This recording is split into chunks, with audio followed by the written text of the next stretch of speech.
Hello दोस्तों, एक बार फिर स्वागत है आपका हमारे इस चैनल पर। मेरा नाम है वरुण और हम बात कर रहे हैं इतिहास की। भैया आप बहुत सारी चर्चाएं आधुनिक भारत की कर चुके हैं। अंग्रेजों से हमने बहुत सारी नीतियों पर डिस्कस भी कर लिया है, कैसे उन्होंने 70% भाग को, भारतीय भाग को अपने कब्जे में कर लिया है। ये हमने सारी चर्चाएं कर ली। अब हम देखने वाले दूसरी नीति जो है आर्थिक नीति, कैसे उन्होंने भारतीय धन को निष्कासित कर दिया और भारत जो सोने की चिड़िया हुआ करती थी उसके पर ही काट लिया।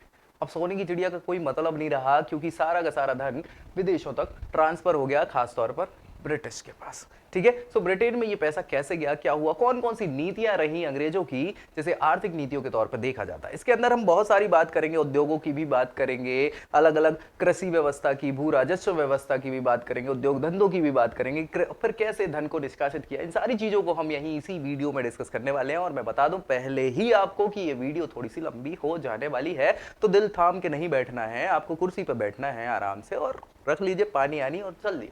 चलो, इस वीडियो में हम भारतीय राज्यों के प्रति जो अंग्रेजों की ब्रिटिश नीति है या आर्थिक नीति है उसकी बात करने वाले हैं। तो चलिए आगे बढ़ते हैं। देखो भैया, क्या है यहां पे ब्रिटिश नीति में, सबसे पहले आर्थिक नीतियों में हमें बहुत सारी बात करनी है। क्या है भाई, यहां पे एक राष्ट्र जो था, कौन सा राष्ट्र, जब वो कमजोर हो जाता है, कोई भी राष्ट्र हो, कमजोर हो या असक्त हो यानी शक्तिशाली ना हो, तो दूसरे शक्तिशाली देश उसे क्या कर लेते हैं, उसे अपने अधीन कर लेते हैं। ठीक है, और इसी सिद्धांत का प्रतिपादन जो है इंग्लैंड के विद्वान हॉब्सन ने अपनी पुस्तक, जिसका नाम है इंपीरियलिज्म अ स्टडी यानी साम्राज्यवाद का अध्ययन, 1902 में ये प्रकाशित करी थी। इसमें इन्होंने बताया कि जब भी कोई राष्ट्र कमजोर होता है तो दूसरा ताकतवर राष्ट्र उसको क्या कर लेता है, अपने अधीन ले लेता है। और ऑब्वियस सी बात है, यही होता है, भारत के साथ भी यही हुआ। क्योंकि भारत में शक्तिशाली शासन जब तक हुआ करता था, मुगल साम्राज्य, तब तक तो शक्तिशाली थे। और मुगल्स में भी जब औरंगजेब का निधन हो गया तो उसके बाद के जो शासक हैं उत्तरवर्ती मुगल्स, वो शक्तिशाली नहीं रहे, कमजोर रहे, उनमें शक्तिशाली नहीं थी, उनमें किसी भी प्रकार की खूबियां नहीं थी। इस खूबियों के ना होने के कारण अंग्रेजों ने क्या किया, अपना प्रभुत्व बढ़ाया और धीरे धीरे पूरे भारत पे क्या कर लिया, शासन स्टैब्लिश कर लिया। तो शक्तिशाली व्यक्ति ने कमजोर को क्या कर लिया, जीत लिया। यही चीज हॉब्सन ने अपनी बुक में लिखा हुआ है। अब इसके तहत हम बात करें अंग्रेजों की आर्थिक नीति की, तो ये देख पा रहे होंगे आप, अंग्रेजों की आर्थिक नीति के 3 चरण। एक है वाणिज्यिक चरण। वाणिज्यिक चरण का मतलब यह है कि यहां पे वाणिज्य यानी व्यापार करने के लिए ये महोदय आ रहे हैं। किस लिए आ रहे हैं, व्यापार करने के लिए, अभी है ना। 1757 में जैसे ही प्लासी का युद्ध हुआ, किसका युद्ध हुआ, प्लासी का युद्ध हुआ, और बंगाल को इनडायरेक्टली अपने कब्जे में लेने के बाद राजस्व व्यवस्था, दीवानी व्यवस्था जो है इनको बंगाल की मिल जाती है। तो वाणिज्य सबसे ज्यादा वही हो रहा था, व्यापार ज्यादा हो रहा था, तो उस पर फोकस किया गया, वाणिज्यिक पूंजीवाद इसका नाम दिया गया। 1813 तक ये चल जाता है। 1813 के बाद जो दूसरा चरण चालू होता है, औद्योगिक पूंजीवाद के नाम से जाना जाता है। औद्योगिक पूंजीवाद का मतलब यह है कि औद्योगिक क्रांति फैल चुकी थी कहां पे, इंग्लैंड में, और उसी औद्योगिक क्रांति को अब भारत में जो बनेगा, वहां पे व्यापार मतलब जो भी प्रोडक्ट आप वहां बना रहे हो, उत्पाद आप कर रहे हो, उस उत्पाद को बेचने के लिए मार्केट भी तो चाहिए भैया। सो वो मार्केट आप औद्योगिक पूंजीवाद के तहत इस जगह पे लेके आ रहे हो। 1813 से 1860 के बीच में ये चरण पूंजीवादी चरण जो था, कौन सा, औद्योगिक पूंजीवादी चरण। तीसरा वित्तीय पूंजीवादी चरण है भैया 1807 के बाद। अब इन्होंने, चूंकि 1857 की क्रांति हो चुकी थी और अब राज्य को नहीं हड़प सकते थे, तो आपने क्या करा, वहां से जितनी भी व्यवस्थाएं हो सकती थी उसको वित्तीय रूप से पैसों के, केवल पैसों के रूप में उसमें पूंजीवादी व्यवस्था आपने करी। आर्थिक व्यवस्थाएं की ये 3 चरण हैं जिनको हम डिटेल में यहां पे डिस्कस करने वाले हैं। तो चलिए स्टार्ट कर लेते हैं वाणिज्यिक पूंजीवाद से। 1757 से 1813 ईस्वी के तक का ये समय, इसमें हुआ क्या कि भारत में जो ब्रिटिश उपनिवेशवाद की शुरुआत हुई, कब से हुई, प्लासी के युद्ध से, जो कब हुआ था 1757 में, उसी से ये चरण जो है शुरू हो जाता है। इस चरण में कंपनी का मुख्य उद्देश्य क्या था कि भारत के साथ व्यापार पर, पूरा जो व्यापार हो रहा है भारत में, उस पर क्या कर लेना है, एक अधिकार कर लेना है, यानी केवल हम ही होंगे जो व्यापार करेंगे। कोई और विदेशी व्यक्ति भारत में व्यापार अब नहीं कर पाएगा, केवल अंग्रेज व्यक्ति ही क्या करेंगे, भारत में व्यापार करेंगे। तो एकाधिकार स्थापित करना इनका मुख्य कारण था, और भारत की सत्ता पर नियंत्रण स्थापित करके राजस्व जो जनरेट होता है, राजस्व मतलब टैक्स वसूली जो की जाती थी, तो उस राजस्व को क्या कर लेना, उस राजस्व पर भी एकाधिकार करना, इस वाणिज्यिक पूंजीवादी चरण का प्रमुख उद्देश्य हुआ करता था। भारत में जो आर्थिक नीतियों के उद्देश्य चल रहे थे, उनके लिए 3 तरीके अंग्रेजों ने अपनाए। क्या अपनाए कि सभी जितने भी प्रतिद्वंदी हुआ कर रहे थे, प्रतिद्वंदी का मतलब हमने बात करी थी, जैसे अंग्रेज जब यूरोपीय भारत आए तो सबसे पहले पुर्तगाली भारत आए थे, है ना। सो पुर्तगालियों को तो हटा ही दिया था हरा के, उनकी सारी शक्तियों को खत्म कर दिया था, अब केवल व्यापारी बचे थे। तो अब वो व्यापार वाले क्षेत्र भी इनको वहां से निष्कासित करने का हो रहा था, ठीक है। पुर्तगालियों के बाद डच और डेनिस आए, हमने बात करी थी डच और डेनिस, लेकिन ये बहुत कुछ कर नहीं पाए, ये भी जल्दी चले गए, अपनी सारी बस्तियां जो है व्यापारिक केंद्र हैं वो बेच के अंग्रेजों को निकल लेते। दूसरे थे मतलब दूसरे क्या, आंग्ले हुआ करते थे, फ्रांसीसी जिसको हम कह रहे हैं फ्रेंच लोग। सो फ्रांसीसियों से इनका संघर्ष होता है, कर्नाटक युद्ध में इनकी शक्तियों को खत्म कर देते हैं। आखिरी जो वाणीवाद 1760 में होता है उसमें फ्रांसीसियों की भी सत्ता को या फिर जो इनकी शक्ति थी उसको समाप्त कर देता है। अब ये केवल व्यापारी बन के रह जाते हैं और आगे चल के जैसे जैसे ही अंग्रेज भारतीय राज्यों को जीत रहे थे, विजित कर रहे थे, तो इन क्षेत्रों से फ्रांसीसियों को निष्कासित करने का प्लान बना रहे थे और वो हो भी रहा था। तो फ्रांसीसियों को भी खत्म कर दिया। अंग्रेज खुद है, स्वीडिश वगैरह जो है ये ज्यादा चल नहीं पाए, है ना। सो यहाँ ये सब लोगों को अंग्रेजों ने, इनके जो प्रतिद्वंदी हुआ कर रहे थे, इनको बाहर निकालने का काम किया, ठीक है। दूसरी चीज, जो वस्तुएं हैं वो कम से कम मूल्य पर खरीदी जाए, ऐसा इनका प्रयत्न था। जो भी वस्तुएं हमें खरीदनी थी, क्योंकि औद्योगिक क्रांति ब्रिटेन में हो चुकी थी स्टैब्लिश, सो औद्योगिक क्रांति के लिए कच्चे माल की जरूरत है और वो कच्चा माल हमें सस्ती से सस्ती दरों पर यहाँ पे क्या है, खरीदना है, ताकि हम वहां पे महंगे दाम पे बेच पाए और हमें मुनाफा मिले। सो कम से कम दामों पर खरीदने के लिए इन्होंने क्या किया, जबरदस्ती काम करवाया। किससे? भारतीय जितने भी अलग अलग कृषि किसान करने वाले थे, अलग अलग प्रकार के उत्पादन करने वाले थे, उसको हम देखेंगे अभी आगे और अच्छे से डिटेल में। तो ये कम से कम मूल्य पर खरीदने का इनने काम किया, ठीक है। तीसरी चीज जो है, अधिक से अधिक मूल्य पर चीजों को बेचा जाए। खरीदा सस्ते से सस्ते दाम पे जाए और बेचा महंगे से महंगे दाम पे जाए, ताकि जो बीच का है वो हमारा मुनाफा हो जाएगा। वही तो हमें करना है, क्योंकि हम तो कमाने बैठे हैं ना। सो कमाने के लिए इनने ये काम, तो तीन ही प्रकार के उपाय इनने अपनाए इस चरण में, जिसको वाणिज्यिक पूंजीवादी चरण कहा जाता है। एकाधिकार कर लेना व्यापार पर, ठीक है। ये समझ में आ गया, कोई दिक्कत परेशानी? चलिए बढ़ते हैं नेक्स्ट। हम वाणिज्यिक पूंजीवाद में इन जो तीन उद्देश्य थे जिनकी हमने लास्ट चर्चा करी है, इन उद्देश्यों की प्राप्ति के लिए जो भी संबंधित क्षेत्र है उन पर क्या करना पड़ेगा, हमें नियंत्रण स्थापित करना पड़ेगा राजनीतिक रूप से।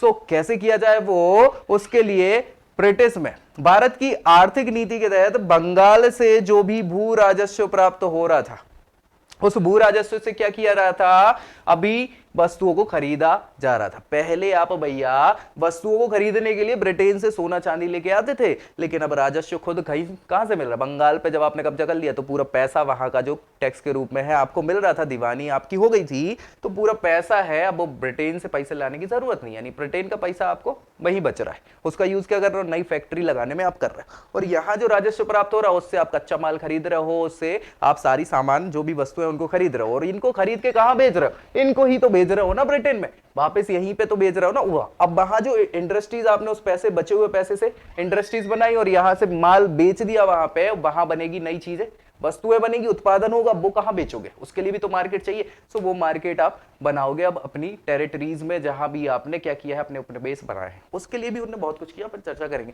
ठीक है। सो उसका निर्यात इंग्लैंड को किया जाता था। निर्यात मतलब यहां से चीजें खरीद के वो, और वहां से पक्का माल जो बन के आएगा उसको क्या किया जाएगा, क्या किया जाएगा, भारत में बेचने के लिए भेजा जाएगा। तो ये जो निर्यात किया जा रहा है उसको निवेश कहा जा रहा था। जो ये निवेश कर रही थी कौन, ये ईस्ट इंडिया कंपनी, ये कंपनी है, व्यापारिक कंपनी है जो अपने व्यापार के लिए निवेश कर रही है, ठीक है। चलिए, औद्योगिक पूंजीवादी चरण, दूसरा चरण है ये, ठीक है। क्या है इसमें, 1813 से 1860 के आसपास भारत में जो ब्रिटिश आर्थिक नीति है इसको लागू करने के लिए 1813 में एक चार्टर एक्ट आया था। हमने बहुत सारी डिस्कशन किए हुए थे।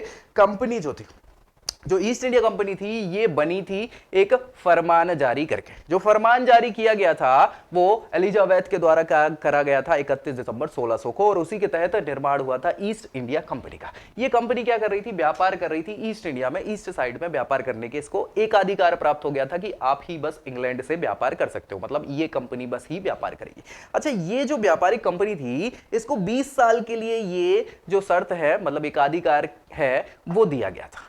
तो अब ये एकाधिकार को आपको रिन्यू कराना पड़ेगा ना हर साल, तो हर 20 सालों में ये रिन्यू किया जाता था, ठीक है। फिर कंपनी क्या है, धीरे धीरे व्यापार की जगह शासन करने लग गई। तो वहां ब्रिटेन के राजा महाराजाओं को लगा कि भैया ये कल के दिन ब्रिटेन छोटा सा राज्य है ना, जितना ये है नहीं उतना अगर ये ब्रिटिश ईस्ट इंडिया कंपनी जो हुआ कर रही थी ये कल के दिन शक्तिशाली ज्यादा हो गई, तो कहीं हमें ही ना हटा दे, और हमें हटा के खुद हम पे शासन करने लग गई। फिर क्या करेंगे, तो इस कंपनी को हमें काबू में रखना पड़ेगा। इस काबू में रखने के लिए उन्होंने इनके लिए कुछ एक्ट बनाने चालू कर दिए। सबसे पहले 1773 में रेगुलेटिंग एक्ट आता है। रेगुलेटिंग एक्ट मतलब इनके रूल्स एंड रेगुलेशन तय कर दिए गए कंपनी के कि भैया आप ऐसा ऐसा ही करोगे, इसके अलावा कुछ नहीं करोगे। और यही एक्ट जो है ये चार्टर भी हुआ करते थे, जो एकाधिकार था कंपनी को उसको रिन्यू कराने का काम भी होता था इसी के साथ। तो हर 20 साल में ये चार्टर रिन्यू होते थे। 1773 में अगर पहला चार्टर एक्ट आया है जिसको रेगुलेटिंग एक्ट कहते हैं, तो अगले 20 सालों में रिन्यू होगा, यानी 1793 में दूसरा चार्टर एक्ट आएगा। फिर उसके 20 साल बाद कब आएगा? 1813 में। सो ये 1813 के चार्टर एक्ट की ही बात चल रही है। ये 1813 में एक चार्टर एक्ट आता है जिसके अनुसार भारत में कंपनी का जो एकाधिकार हुआ जा रहा था उसको समाप्त कर दिया कि भैया अब एकाधिकार क्या है, भारत में कंपनी का नहीं है, और भारतीय बाजार जो है वो ब्रिटिश वस्तुओं के लिए खोल दिया जाए। ब्रिटिश में जो माल तैयार हो रहा है ब्रिटेन में कंपनी का, मतलब जो अलग अलग इंडस्ट्रीज का माल बन रहा है, उसको कहां बेचोगे भाई साहब? सो उसको बेचने के लिए क्या है, एक मार्केट तो चाहिए हमें जहां बेचोगे, तो वो भारत में ब्रिटिश वस्तुओं के लिए मार्केट खोल दिया जाए। ये इस चार्टर एक्ट में ऐसा था। तो इस तरह मुक्त व्यापार नीति की शुरुआत हुई। मुक्त व्यापार नीति का क्या मतलब है? फ्री इकोनॉमी सुना होगा, ओपन इकोनॉमी जिसको कहा जाता है, जिसमें कोई भी व्यक्ति क्या कर सकता है, माल खरीद बेच सकता है। अब दिक्कत क्या हो गई, इससे अंग्रेजों को तो फायदा हुआ लेकिन भारतीयों को बहुत बड़ा नुकसान हुआ। क्या नुकसान हुआ कि यार अब देखिए ना कि हमारे यहाँ जो छोटे छोटे उद्योग धंधे थे भारत में, जो हस्तशिल्प हुआ कर रहा था या हथकरघा हुआ कर रहा था, हर प्रकार के जो छोटे छोटे से माइक्रो जो हमारी इंडस्ट्रीज हुआ कर रही थी, वो हाथों से ये सारी चीजें बना रही थी। हाथों से बना रही थी तो दिन भर की मेहनत के बाद कुछ चीजें बनती थी, मेहनत ज्यादा लगती थी और चीजें कम होती थी। तो मेहनताना निकालने के लिए वो चीजें महंगी हुआ करती थी। वहीं विदेशों में या ब्रिटेन में जो इंडस्ट्रीज बन गई थी, नई नई कंपनियां खुल गई थी, बड़ी बड़ी कारखाने खुल गए थे, उनमें सारा काम मशीनों से हो रहा था। मशीनों में ज्यादा मेहनत नहीं लगती, चीजें जल्दी बनती हैं और ज्यादा बन जाती हैं। तो मान लो एक मशीन द्वारा एक दिन में कोई चीज निकाली गई, 100 वस्तुएं बनाई गई, और वही वही काम व्यक्ति हाथ से कर रहा है तो वो 10 चीजें बना पा रहा है। अब वो 100 चीजें बनाई जो मशीन ने, उसके लिए भी बराबर टाइम लगेगा। 100 वस्तुओं के लिए उतना ही एक दिन में बनी है, उतना ही खर्चा आएगा सारी चीजें। और वहां भारतीय व्यक्ति जो छोटे से उद्योग में काम कर रहा है वो 10 चीजें बना पाएगा। तो 10 चीजों का भाव, उतना मोल कितना होगा? उतना ही होगा जितना उधर ब्रिटेन की 100 वस्तुओं का मोल होगा। तो यहाँ पे 100 वस्तुएं और यहाँ पे 10 वस्तुएं, यानी भारतीय जो वस्तुएं हाथ से बनाई जा रही हैं, जो कारीगर हाथ से बना रहे हैं, वो महंगी हो जाएगी भारतीय लोगों के लिए, और मशीन से बनी हुई वस्तुएं सस्ती हो जाएंगी ना। तो इससे क्या हुआ कि जो भारतीय उद्योग धंधे हैं ना, उनको बहुत ज्यादा घाटा होना चालू हो गया और धीरे धीरे वो बंद हो गए। अब पूरे भारत में क्या होगा, विदेशी माल की भरमार हो जाएगी और भारतीय उद्योग धंधे बंद हो जाएंगे ना। यही हुआ। चलिए देख लेते हैं। तो भैया मुक्त व्यापार की नीति आज शुरू हो गई। 19वीं सदी में ब्रिटिश व्यापार नीति मुक्त व्यापार नीति पर आधारित हुआ करती थी। इसमें एक बहुत बड़े विद्वान हुए हैं, अर्थशास्त्री जिनको कहा जाता है, एडम स्मिथ इनका नाम है, और इन्होंने 1776 में एक बुक निकाली जिसका नाम है वेल्थ ऑफ नेशन। क्या? Wealth of nation. ये बहुत इंपॉर्टेंट बुक है और पूछी जाती है कई बार कि वेल्थ ऑफ नेशन किसने लिखी है। तो कौन है रचयिता? Adam Smith. 1776 में ये बुक इन्होंने लिखी है जिसमें वाणिज्यवादी विचारधारा पर बहुत सारे आघात इन्होंने पहुंचाए और बोला है कि वाणिज्यिक लोग या जो पूरी पूंजीवादी लोग हैं, इंडस्ट्रियलिस्ट लोग हैं, ये अपने फायदे के लिए काम करते हैं। इसकी जगह पे मुक्त व्यापार होना चाहिए। और इसी मुक्त व्यापार की नीति को फोकस किया है किसने? ईस्ट इंडिया कंपनी ने, कि सबके लिए द्वार खोल दो। अब सबके लिए द्वार तो खोल दो, लेकिन ये नीति जो है उनके लिए हुआ करती थी एडम स्मिथ के अनुसार जो देश विकसित है या जहां बराबर से कंपटीशन हो रहा हो, प्रतिस्पर्धा। ऐसी जगह पे नहीं जहां कंपटीशन है ही नहीं, भाई तुम दूसरे का कंपटीशन ही खत्म कर दे रहे हो। तो यही भारत में हुआ कि यहाँ पे जो उद्योग धंधे हैं वो प्रतिस्पर्धा कंपटीशन नहीं कर पाए उन अंग्रेजी वस्तुओं का, और खुद कैसे हो गए? घायल होके जमीन पर धस पड़े, गिर पड़े। समझ पा रहे हो? यही समस्या का विषय है और यही हुआ। चलिए, तो इस नीति का प्रयोग इन्होंने किया। औद्योगिक पूंजीवादी में इस काल में ब्रिटेन ने औद्योगिक क्रांति हुआ कर रही थी, जिसपे हम डिस्कस कर रहे थे, और बहुत बड़े पैमाने पर चीजों का उत्पादन ये वस्तुओं का कर रहे थे। इन उत्पादों के लिए एक विशाल बाजार की आवश्यकता थी और इसीलिए ब्रिटेन के पूंजीपतियों ने दबाव डाला ईस्ट इंडिया कंपनी पर, और क्या कर दिया कि ईस्ट इंडिया कंपनी का एकाधिकार समाप्त कर दिया और ओपन मार्केट स्थापित कर दिया। इस चरण में भारत को कच्चे माल का निर्यातक, कच्चा माल सस्ते दरों पर भेजा जाएगा कहां पर? निर्यात किया जाएगा इंग्लैंड में, और वहां से जो तैयार माल होके आएगा वो भारत में क्या है? बेचा जाएगा। ये काम कर दिया तो भारत ऐसा बन गया आयातक देश, किसका? पक्के माल का, और निर्यातक कच्चे माल का। तो हमारे लिए तो कुछ बचा नहीं। इस चरण में भारत को उपनिवेश बनाने के लिए उसके सामाजिक, आर्थिक और प्रशासनिक ढांचे में भी परिवर्तन कर दिया। किसने? अंग्रेजों ने परिवर्तन कर दिया गया। क्या कर सकते हैं? चलिए ठीक है, नेक्स्ट हम देखेंगे वित्तीय पूंजीवाद। ये तीसरा पूंजीवाद का चरण है जो 1860 के बाद स्टार्ट होता है। अब हुआ क्या कि यहाँ थोड़ा सा चेंज हो गया, 1857 की क्रांति हो गई तो अब अंग्रेज घबरा गए ना, लेकिन फिर भी करना क्या पड़ेगा, कुछ तो करना पड़ेगा। तो देख लेते हैं, ब्रिटेन में औद्योगिक विकास और उपनिवेश जो बाजार था उसके शोषण, उसने बहुत शोषण करना चालू कर दिया। सो उसके फलस्वरूप बहुत विशाल पूंजी ब्रिटेन में जमा हो रही थी, क्योंकि ये सस्ते से सस्ती चीजें खरीद रहे थे और महंगे से महंगे दामों बेच रहे थे, तो बहुत मुनाफा हो रहा था। इसमें शोषण किसका हो रहा था? लोगों का हो रहा था। फायदा किसको हो रहा था? पूंजीपतियों को फायदा हो रहा था, कैपिटलिस्ट लोगों को फायदा हो रहा था। यानी वो पूरा पैसा कहां जा रहा था? ब्रिटेन चला जा रहा था।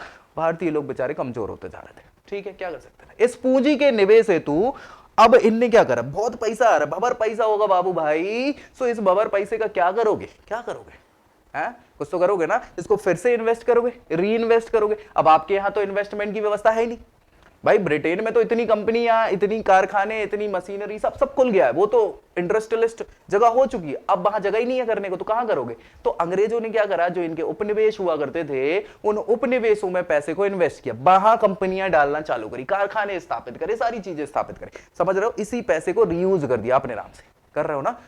वही हुआ। चलिए देख लेते क्या हुआ। सो इन्होंने निवेश के लिए उपनिवेशों की ओर ध्यान देना चालू किया अंग्रेजों ने, और श्रम और कच्चे माल, क्योंकि वहां सस्ते मिल ही रहे हैं भाई। लोग बागों के पास करने को कुछ है नहीं, क्योंकि आपने उनके उद्योग धंधे खत्म कर दिए हैं। तो अब वो बेचारे कैसे हो गए? बेरोजगार हो गए हैं। ऊपर से सस्ते दामों पर चीजें आपको वहीं के वहीं मिल जाएंगी। तो अब क्यों ना इसी चीज का यूटिलाइज करके यहीं पे अब हम काम करना चालू कर दें, है ना? ये भी तो कर सकते हैं। सो हम अपनी कंपनी का एक शाखा क्या है, अपने उपनिवेशों में खोल देंगे। यही हुआ। ठीक है, सो इससे ज्यादा मुनाफा हो जाएगा। क्यों ज्यादा मुनाफा हो जाएगा? क्योंकि भाई साहब यहां से आपने 10 रुपए की चीज खरीदी कच्चे माल में, और उसको इंग्लैंड तक पहुंचाने में 5 रुपए लग गए, तो यहां तो एटलीस्ट आपको 15 रुपए की मिलेगी। 5 रुपए तो ज्यादा लग रहा है, और वहीं भारत में वो कच्चा माल 10 रुपए का मिलेगा कि नहीं? चलो ठीक है, 15 रुपए की कच्चे माल के बाद आपने कोई चीज बनाई तो वो 25 रुपए में बन गई चीज। अब आप उसको वापस भारत भेजोगे तो वो 30 रुपए, 5 रुपए फिर लगेंगे, तो 30 रुपए में उसको बेचोगे। जबकि वही चीज भारत में 10 रुपए की मिलेगी और 25 रुपए की बन जाएगी। 25 की काय को बनेगी भाई? 10 रुपए की मिलेगी तो 5 रुपए ये कम हो गए, और आपको बनाने में 10 रुपए लगेंगे, यानी 20 रुपए। तो 20 रुपए की बनेगी तो आप 20 रुपए में भी 25 की बेचोगे तो भी आपको 5 रुपए का ज्यादा फायदा हो रहा है यहाँ पे, है ना? सो यही के यही करने में भी और मुनाफा हो जाएगा। तो ये भी सोच थी यहाँ पे। और इस चरण में इन्होंने क्या करा? विदेशी पूंजी निवेश को और मात्रा में बढ़ाया, ताकि निवेश बढ़ाया सो इनको और प्रॉफिट हुआ। किसको? पूंजीवादी लोगों को। अपने को कोई फायदा नहीं हुआ, पूंजीवादी लोगों को फायदा हुआ। इसमें क्या क्या इनने किन किन जगहों पर निवेश किया? तो आप देख रहे होंगे, रेलवे बनवाए अंग्रेजों ने, रेलवे स्टैब्लिश करा। सबसे पहली ट्रेन अप्रैल में चली थी, है ना? आपको याद होगी, अप्रैल कब? 1853 में। कहां चली थी? मुंबई से ठाणे की ओर, है ना? चली थी, याद है? तो ये लॉर्ड डलहौजी के समय में ये सारी चीजें हुई हैं। क्यों हुई हैं? क्योंकि कुछ तो करना था ना विकास के तौर पे, तो यही हो रहा था। रेलवे के अलावा बागान आपने चालू करे भाई, चाय के बागान खुलवाए आपने, मसालों के बागान चालू करवाए, है ना? प्लांटेशन जो है, फार्मिंग पे ध्यान दिया, तो बागान के बागान, वहां से कच्चे माल निकले। जूट को और बढ़ाया। अभी अपन जूट पे डिस्कस करेंगे। जूट मतलब होता है ना जो बोरियां बनती हैं, वो जूट होता है। रस्सी जिसको बोलते हैं हम, सुतली जिसको बोलते हैं, याद होगा आपको। सो वो जूट होता है, और जूट की खेती पे भी बल दिया आपने। जहाज रानी मतलब यहाँ पे नए नए जहाजों को या उनसे रिलेटेड कारखानों को स्टैब्लिश करा। बैंकिंग में भी इन्होंने क्या किया? स्टार्ट करी। तो आप जब बैंकिंग की तरफ ध्यान देते हैं, बैंकिंग अगर पढ़ रहे होंगे तो यहीं से स्टार्ट माना जाता है। अंग्रेजों ने इन सारी चीजों में निवेश करना चालू किया, और अंग्रेज सर्वाधिक पूंजी जो है रेल निर्माण में इन्होंने लगाई। अब क्यों लगाई रेल निर्माण में? फायदा ही होगा ना भाई। देखो हुआ कुछ ऐसा, रेल निर्माण की अगर हम बात करें तो भाई साहब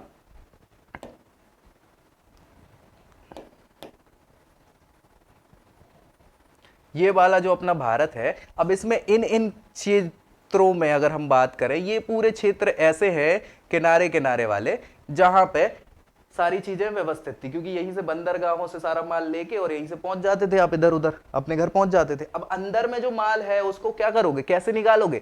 तो भारत में जो अंदरूनी स्थलों में जो हमें चीजें प्राप्त हो सकती है, उनके लिए उस समय तक आवागमन या परिवहन के साधनों की व्यवस्था उचित नहीं थी। तो इनने क्या करा, इनने रेलवे का विकास कराया, ऐसी ऐसी जगहों पर बिल्कुल जाल फैला दिया भारत में रेलवे का, ताकि आपको परिवहन की व्यवस्था भी मिल जाए। तो अंदरूनी जो जगह हैं वहां से भी आपने क्या कर दिया, कमजोर बना दिया, चीजों को निष्कासित करते चले गए। तो ये उनका बहुत बड़ा फायदा था रेलवे का। हम कहते हैं वाह यार बहुत अच्छा विकास कर दिया, रेलवे चलने लगे, नहीं, उनने अपना फायदा देखा। हालांकि उसके बाद हमें भी फायदा हुआ, रेलवे से हमें बहुत फायदा हुआ। क्यों फायदा हुआ? क्योंकि जब अभी तक हम पैदल जाते थे एक जगह से दूसरी जगह, महीने लग जाते थे, अब रेलवे के कारण दिनों में पहुंचने लग गए और एक दूसरे क्षेत्र के लोगों से मिलने जुलने लग गए। तो उनसे क्या हुआ, हमारी साठगांठ बनना चालू हुई, हमें एकता बनना चालू हुई। तभी तो हमने मिलकर फोड़ा है किसको, अंग्रेजों को भागा भागा के मारा है। हालांकि बाद में उनने भी अपने को फूटा है, बहुत ही फूटा है, देखेंगे अपन, चलो ठीक है। सो ये रेलवे में सबसे ज्यादा इन्होंने क्या है, निवेश कर दिया था। ठीक है भाई, कोई दिक्कत? 1875 में ब्रिटिश जो पूंजी का निवेश हुआ करता था वो सबसे ज्यादा कहां हो रहा था, वाणिज्यिक प्रतिष्ठानों, बागवानी, कृषि के अंतर्गत। इसमें कौन कौन सी, नील की, चाय की, कॉफी की, पटसन की, ये बागवानी वाली है कृषि।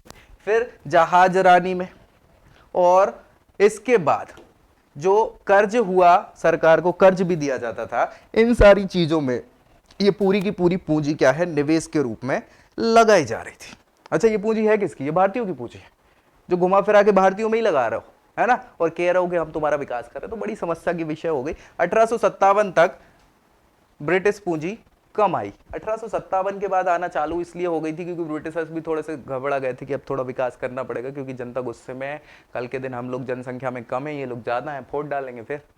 सो इनको ना चाहते हुए भी इस चीज पे थोड़ा सा फोकस करना पड़ गया और निवेश बढ़ गया। ठीक है भाई, तो वित्तीय पूंजीवाद इसीलिए यहां पे थोड़ा सा ज्यादा हो जाता। 1857 के बाद ब्रिटिश की सर्वाधिक पूंजी कहां लगी, रेलवे में। फिर हमने चर्चा कर ली थी कि उसके बाद जो कर्ज दिए जा रहे थे उसमें बागवानी हो गई, इन सारी चीजों में ये लग रहे थे। 1857 से 65 के बीच में 150 पाउंड स्टर्लिंग पूंजी भारत में आई, 150 पाउंड। ठीक है, और इसका विभाजन क्या है कि 75 मिलियन पाउंड जो है, ये इधर 150 मिलियन लिखना था, है ना, भूल गए होंगे। 150 मिलियन पाउंड स्टर्लिंग जो है वो टोटल पैसा है जो आया भारत में, जिसमें 75 मिलियन रेलवे में लगाया, 55 मिलियन कहां लगाया, सरकारी कर्ज में, 20 मिलियन बागवानी में और जहाजरानी इत्यादि में इनने लगा दिया। तो टोटल 150, अच्छा खासा इनने निवेश किया है। हालांकि वो पैसा हमारा ही है ना। चलो ठीक है, सो ये तो निवेश की बात हमने कर ली, यहां पे कोई दिक्कत परेशानी है ना। अब और कैसे इनने भारत में पैसा कमाया, तो ये निवेश के पूंजीवादी चरण तो हमने डिस्कस कर ही लिया हर प्रकार से, चाहे वो वाणिज्यिक हो, औद्योगिक हो, या फिर पूंजीवादी चरण हो, वित्तीय पूंजीवादी, इन सब में तो भारत में पैसा निकाला और क्या किया। अब हम जो बात करेंगे इसी में, इसमें हम जो डिस्कस करने वाले हैं वो डिस्कस करेंगे किसका, आपके आगे भू राजस्व व्यवस्थाएं कैसे करी, कैसे पैसे ले रहे हैं, है ना, अंग्रेजों के पास पैसा आया कैसे कैसे क्या। ठीक है, तो मिलते हैं इसी वीडियो में, हम इसको कंटिन्यू कर ले या अगले में इसको कंटिन्यू करें, मेरे ख्याल से एक का पार्ट 2 बना देते हैं, है ना। तो भू राजस्व व्यवस्था हम नेक्स्ट वीडियो में डिस्कस करेंगे। चलते हैं नेक्स्ट वीडियो में, तब तक के लिए जय हिंद।